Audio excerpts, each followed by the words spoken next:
मोहब्बत मुझसे कर जो न कोई,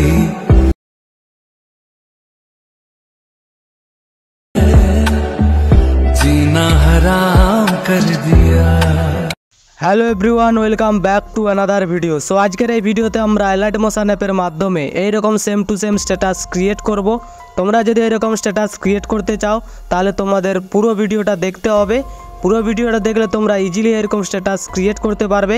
ভিডিও শুরু করার আগে যারা এই চ্যানেলটি এখনও পর্যন্ত সাবস্ক্রাইব করোনি তাদের বলছি অবশ্যই সাবস্ক্রাইবটা করে পাশের বেল আইকনটা প্রেস করে রাখবে, কারণ এই চ্যানেলে এডিটিং রিলেটেড ভিডিও প্রতিদিন আপলোড করা হয়।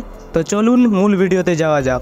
প্রথমত তোমরা এলাইট মোশন অ্যাপটা ওপেন করবে। এলাইট মোশন অ্যাপটা ওপেন করার পর প্রজেক্টে আসবে, এরপর ফুল প্রজেক্টটাকে তোমরা ওপেন করবে। এই প্রজেক্টটির মধ্যে আমরা কোনো রকমের ফন্ট অ্যাড করব না, সরাসরি আমরা ফটো অ্যাড করব। সেই কারণে এখানে প্রথমে একটা ফটো দেখতে পাচ্ছ, এই ফটোটার উপর ক্লিক করবে, কালার অ্যান্ড ফিলে আসবে, এই অপশানটাতে ক্লিক করবে, যে কোনো একটা ফটো তোমরা সিলেক্ট করবে। আমি উদাহরণস্বরূপ এই ফটোটা নিচ্ছি। এরপর প্লাস আইকনে ক্লিক করবে, ফটোটা অ্যাড হয়ে যাবে। ফটোটা অ্যাড হয়ে যাওয়ার পর তোমরা চলে আসবে 2.21 সেকেন্ডে। এবার নিচে স্ক্রল করবে, নিচে স্ক্রল করার পর এখানে তোমরা ফটোগুলো দেখতে পেয়ে যাবে। এখানে তোমাদের একটা কথা বলে দিই, এ ডবল বিট থেকে শুরু করে এ ডবল বিট পর্যন্ত একটা ফটো থাকবে, আবার এ ডবল বিট থেকে শুরু করে এ ডবল বিট পর্যন্ত একটা ফটো থাকবে, আবার এ ডবল বিট থেকে শুরু করে এ ডবল বিট পর্যন্ত একটা ফটো থাকবে। তো এরকমভাবে তোমরা ফটোগুলোকে অ্যাড করবে।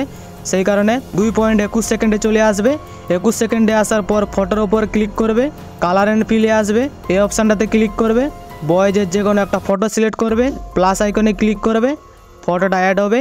এবার এখান থেকে ব্যাক আসবে, ব্যাক আসার পর নেক্সট ফটোর ওপর ক্লিক করবে, কালার অ্যান্ড ফিলে আসবে, এই অপশানটাতে ক্লিক করবে, সেম ফটো তোমরা সিলেক্ট করবে, এরপর প্লাস আইকনে ক্লিক করবে, ফটোটা অ্যাড হয়ে যাবে।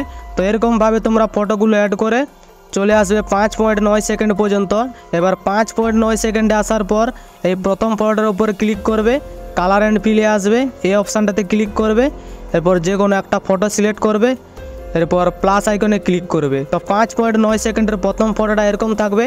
এর পরের ফটোটা তোমরা চেঞ্জ করতে চাইলে এই লেয়ারটার উপর ক্লিক করবে, এরপর দেখতে পাচ্ছ এডিট গ্রুপে আসবে।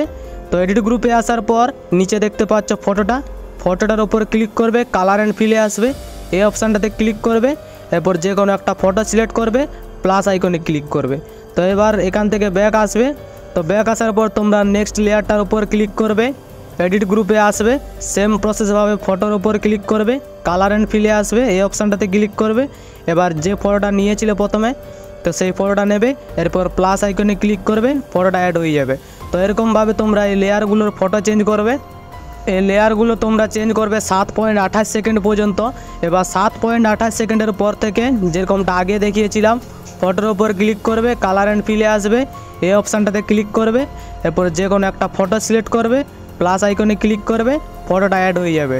তো এরকমভাবে তোমরা সমস্ত ফটোগুলোকে অ্যাড করবে। তো সমস্ত ফটোগুলোকে অ্যাড করার পর তোমরা পুরো পেছনে চলে আসবে।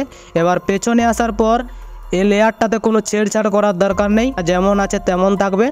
তো এবার ভিডিওটি গ্যালারিতে সেভ করার পালা। তার জন্য এখান থেকে ব্যাক আসবে, ব্যাক আসার পর উপরে শেয়ার আইকন দেখতে পাচ্ছ, শেয়ার আইকনে ক্লিক করবে, নিচে এক্সপোর্ট দেখতে পাচ্ছ, এখানে ক্লিক করলে ভিডিওটি গ্যালারিতে সেভ হতে শুরু করবে। তো এই সাথে আজকের ভিডিও এতটাই। আশা করি সম্পূর্ণ ভিডিওটি তোমাদের বোঝাতে পেরেছি। আর এডিটিংয়ের সময় কোনো রকম সমস্যা হলে কমেন্ট বক্স খোলা আছে, তোমার মতামত বা সমস্যার কথা কমেন্টে জানাতে পারো। সাথে সাবস্ক্রাইবটা করতে ভুলো না যেন।